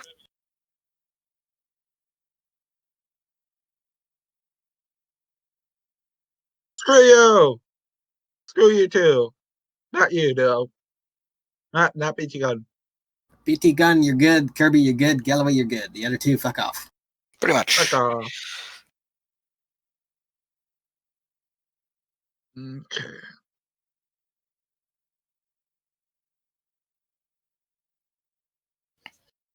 This is 30, right? Or is Yeah. this 29? Oh, 29. 29. Right. I remember who this is. Yeah! Rampage. Rampage, So- another favorite. The best thing to come out of Defiant Wrestling was that he finally won the title. Well, Go spoiler. fuck yourself. Fuck yourself, by the way. That was like a year and a half later. Well, you did kind of just tell him that he doesn't win now. Oh, shit. Sorry. Sorry. Yeah. Wait, no, that's not the asshole. That's a different. That's a nice guy, decent guy. We'll get it right. Yeah. Sorry about that, I Ed. want to set up the Haas Yeah. fight. Haas fight. Haas fight. Haas No fight. worries, it happens. To be fair, the match is like 3 years old, so what the fuck are you spoiling? I mean, considering we're in the middle of watching it. But, yeah, no worries. It's one guy.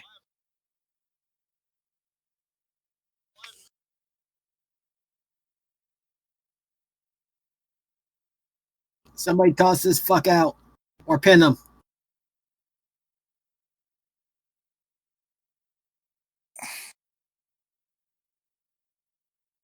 Hell yeah.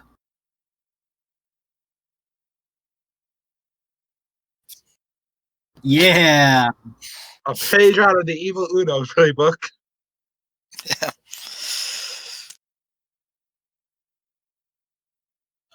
8, 7, 6, 5, 4, 4, 3, 3, 2, 2, 1. 1. and... It's not a twat. Go, Hendry. No longer the local hero. Rampage is out. Well, at least your suspension of disbelief didn't last long. Or No worries. Something. You're fine. It's just the one guy, nothing to worry about. we have our final four. Thanks. Yeah, we have our final four. 1 Drew, and 2. Kirby, And Hendry, and Asshole. Anyway. Was just not gonna bother saying his name. But asshole works too. I like that. It's what he deserves. I mean, if the camera got any lower, we might actually have seen the asshole's asshole. No? Okay. No, that was great. that would not be a Sorry. pretty sight in the first place. No. Some jokes don't land. Gotta just admit when they. My bad. Yep. Exactly.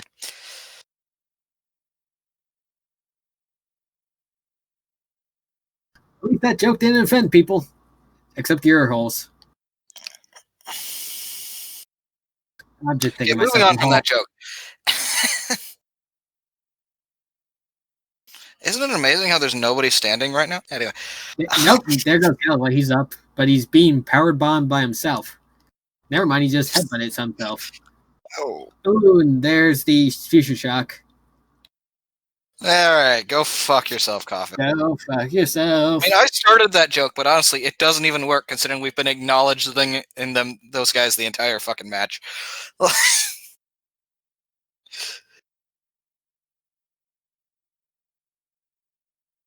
To the dick.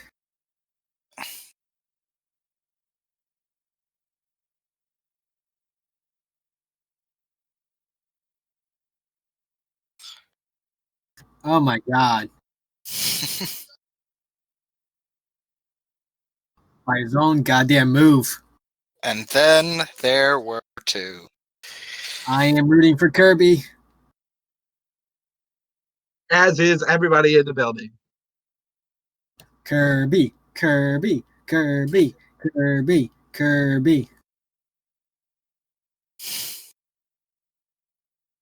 Hey, you aren't the local hero. Not anymore.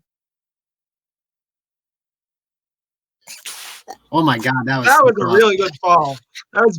I almost like that better than the skin the cat because yeah, but that could have torn his quad easily.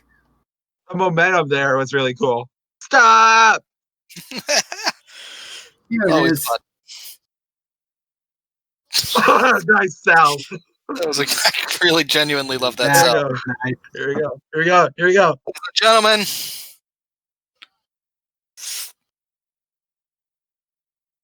I told you. It's the move he has never hit. Yes. Zoid, Bird, Elbow.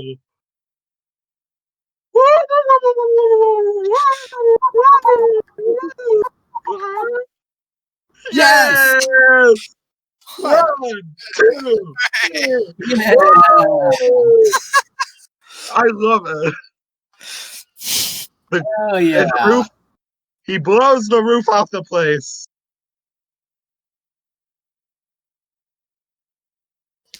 It's so fucking perfect, like honestly. Yeah. Kirby.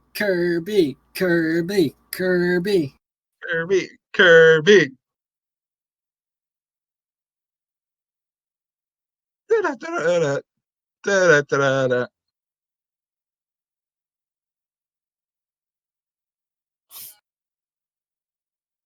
You know what? I don't know too much about it, but I do know that moment was built up for years, and like even years before WCW existed. Because that's the move he had that he never hit it. Yeah, and that was the joke. That's beautiful. In history, the only time he's ever hit it, I think. And they certainly made the most out of it.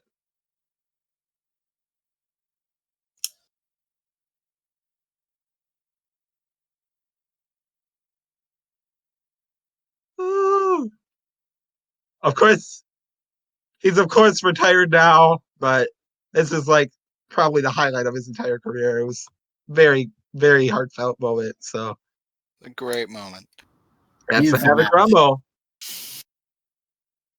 Yeah, I feel like they did a good job of being diverse. Like every good Rumble usually tries to be diverse with and have something for everyone. This match had it comedy, hardcore stuff, good story.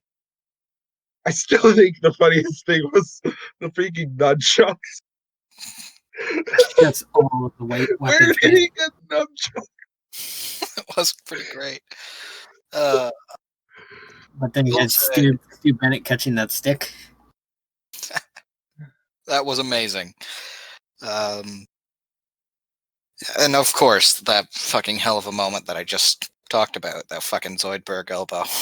Uh-huh. You could tell nobody thought he was going to hit it as per normal because the entire crowd went fucking insane. They built it up real well. It was a good moment. Yeah. And a good match, yeah. It was great. I knew just a story that I remember. Smash brought him in while he was doing the prestigious gimmick, Andre. And he was like in character at the merch table. It was great. You walked up and he literally responded as like robotic as possible.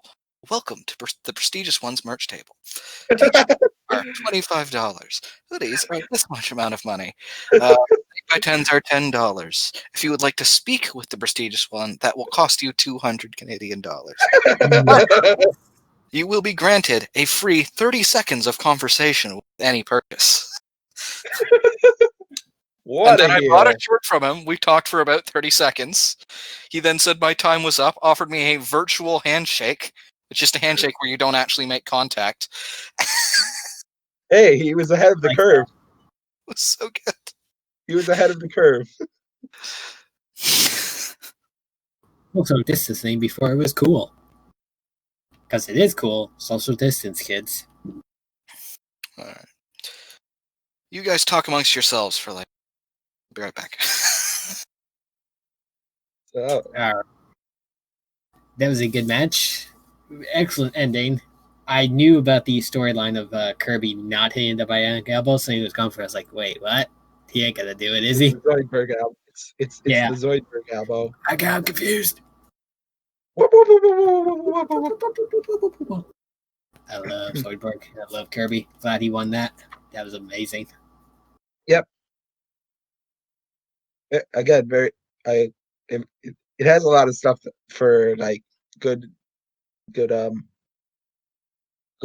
stuff. It was a well RKO. match, well booked Rumble. That's for damn sure. I love when they bring weapons into the Rumble, and it just makes sense. It's a no DQ match. Fucking start swinging. For a Rumble match outside of WWE, I think it's one of the best. I would agree. That was very entertaining. I definitely enjoyed the few spots with the commentators. They actually made some sense. I assume WCPW definitely did not have the roster, so Matt Stryker being involved in the match is not anything too egregious. And Pacidi's spot was pretty wonderful as well. Yeah. I will say Pacidi does not look good in tights. Sorry, Pacidi. That's the whole point.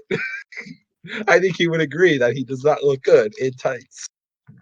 Maybe go with the long leg version of the tights next time, Pacidi.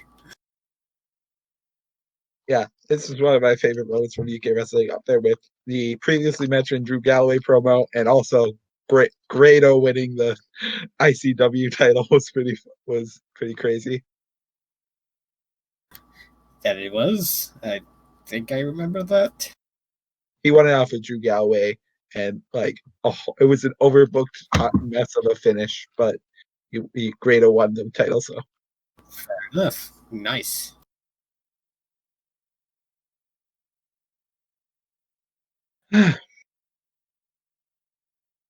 yeah, I remembered most of the entrants. I'm kind of surprised by that.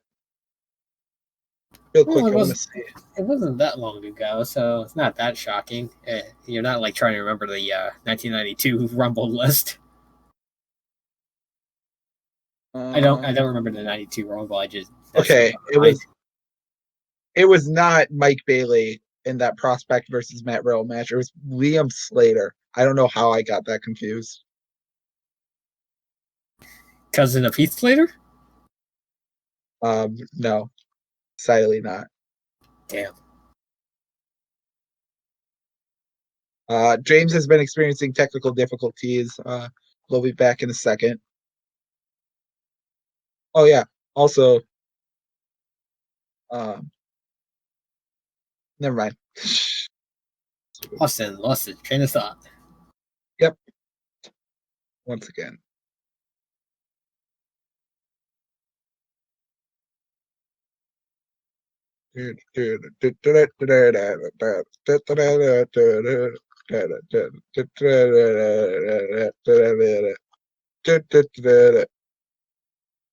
Sorry, the fireworks have been going on for weeks upon weeks, and they scared the hell out of my poor dog over here. Poor guy. It's not even a freaking holiday, and they're blasting freaking stadium fireworks. So I don't know why the hell they're doing it. Uh-huh. Like, just use medium rockets, not stadium rockets. So, Ed, who are you rooting for in Marvel League 2020? Team Momo! Yeah, Momo! Hello. Sorry about that. I had some technical difficulties there. I just had to switch over my headphones and mic. Hopefully those aren't broken because they're not mine. Hopefully not. Certainly. We were just talking about Marvel League 2020. Indeed. Marble League's fun. Clearly, I took a while because you ran out of wrestling things. Yeah. Your team's winning right now, though. Yeah, I like the Minty Maniacs. Here versus two. You got two Momo lovers in here, but Yeah. The important thing is that we are not the worst right now. We're actually sixth. Yeah, that's very pleasantly surprising. Compared to what we did in the F1 or M1.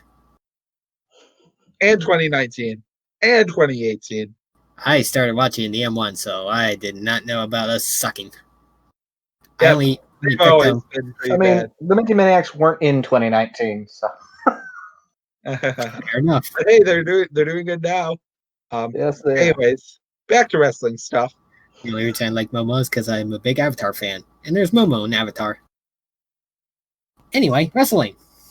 One part of I just wanted to mention this because I thought it was funny. One part of Martin Kirby in Defiant was he turned heel, and he had a match against Walter on one of their weekly shows, and he came out dressed in bubble wrap because Walter does shops. I think technically he started out as a heel, and then just people loved him. Yeah. That is funny.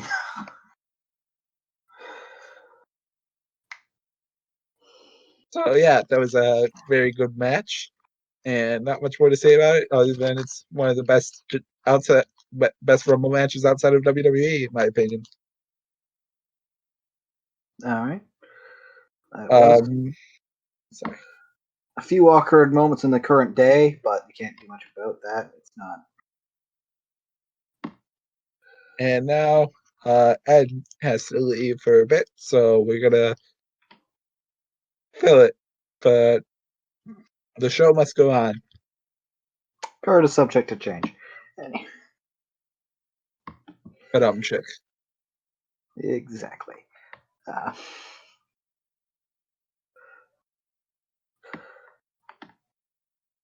I guess.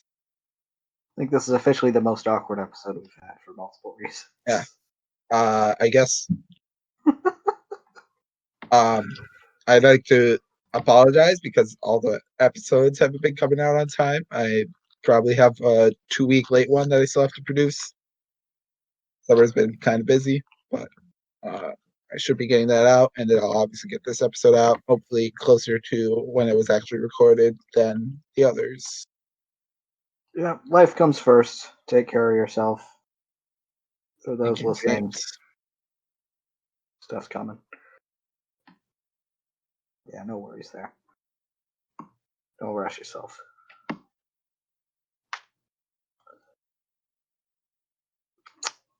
Playing any good video games recently? Recently, let me think. Okay, yeah, I've been playing Mark of. Oh, hi Ed. Ed, Sorry you about back? that. It's back. Sorry. Nothing broken. My tech No can't worries. speak.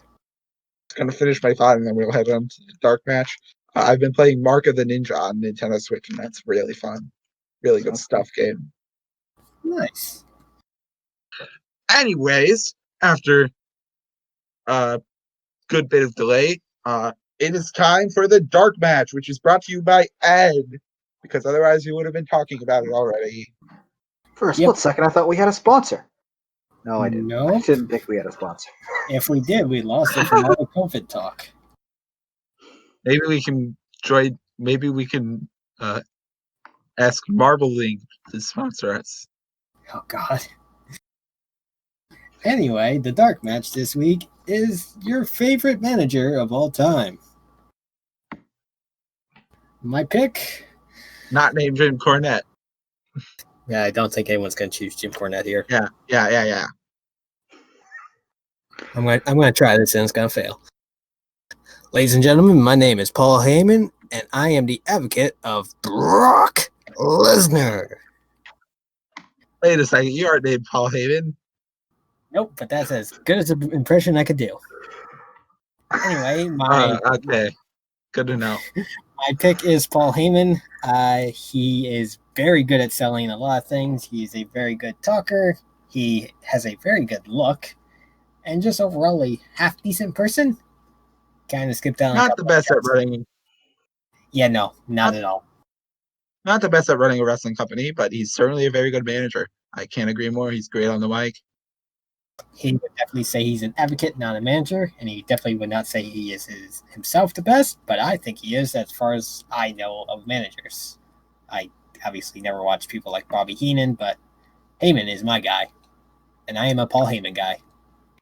I mean, I know nothing about him as a person, so I ain't going to talk about that, but he is very good.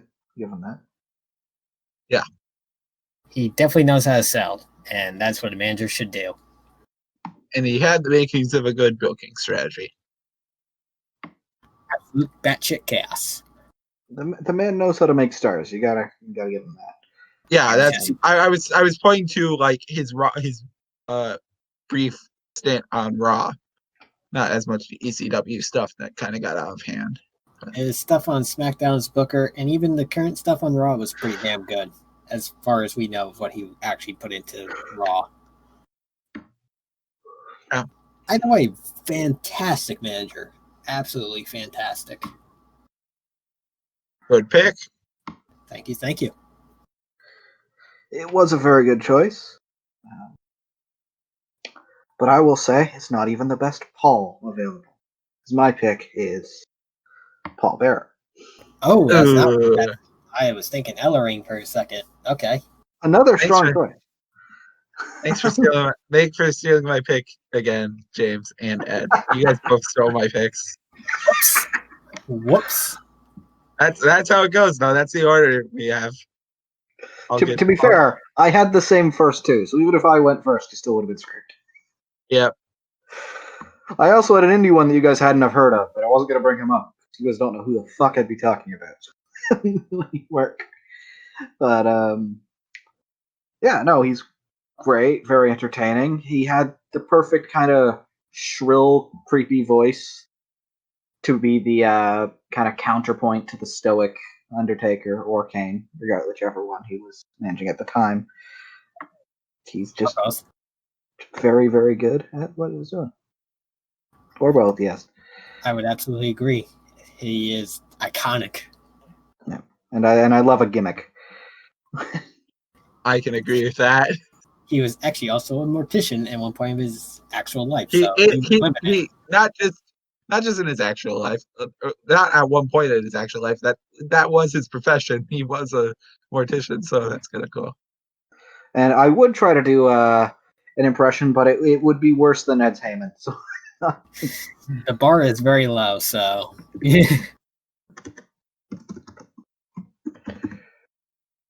all right. Yeah. Hope you have a third pick, Austin. Maybe Ellering. Just 3 different Pauls. The pretty faces of Paul. I don't know. Bear and Ellering. Yeah, this is a hard one because I mean you guys took my 2 picks, and also I've been watching wrestling since 2017, and the manager has kind of died out a bit since then. AEW's given us a few. AEW's given us a good few, yeah, but besides that, there has not been a lot of managers. My pick. All right, so this is hard. Like I haven't watched a lot of old school stuff.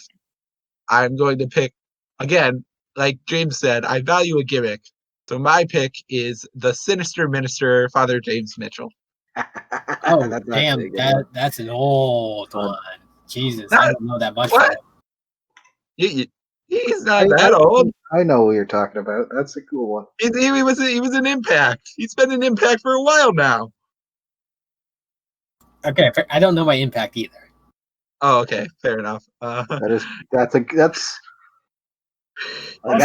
sleeper pick right there. I wouldn't have thought of that. He's also 55. Good choice. He's got an iconic look, he's got an iconic voice.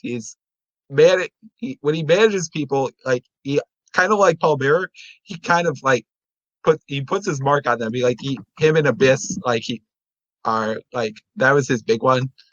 But besides that, he's also just a great on-screen character, and he's always fun to have on stuff. I remember I saw a segment where he died and went to heaven or something, and in heaven was Abyss and a dog, and he was like, "What the hell?" I think we watched something with that, and yes, he is very good. He just puts he's another great character, and I think he's up there as one of the all-time greats. He might not be the best, but he's certainly he's like James said, he's a bit of a dark horse pick. So Very good pick, especially considering we took your first two. not to mention he's got such an iconic look. I mean, So you got the two Spooky Boys versus Paul Heyman. the two Spooky Boys and the two Spooky Pauls, or not two Spooky Pauls, two Pauls. Two Spooky Pauls. That sounds like a great band name.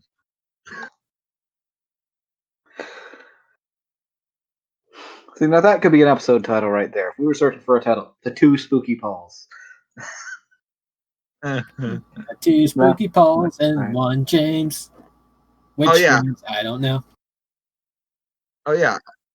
I mentioned earlier I had a different slogan for this episode. Instead of calling it fuck assholes or whatever. Fuck assholes, be more like Marty Kirby. Whoop, whoop, whoop, whoop, whoop, whoop, whoop. Sure. Or Zoidberg, I guess. Why not Zoidberg? Good catch there. I mean, I heard Rampage was pretty good, and apparently his trainees, he literally went and told his trainees, "Hey, if shit goes down, fucking come talk to me, and I'll fucking defend you." So Be more like Rampage Brown. Rampage. I like Rampage and Primeape. Primeape? Primeape? Primeape? Primeape? Primate? Primeape. We're saying the same word, you know? Oh, no, I was saying the Pokemon Primate. I was saying the Pokemon Primeape. Oh, we are? Nerd fight. I actually don't know what either of us are saying. I'm just fucking with you. No, again. I don't even think you guys are even close to fighting. It's We just the hope only you joke I enjoyed had. this episode of Nerd Fight. The current subject to change podcast, Nerd Fight. Endings. That's the name of our podcast now. It's going to be a real nerd.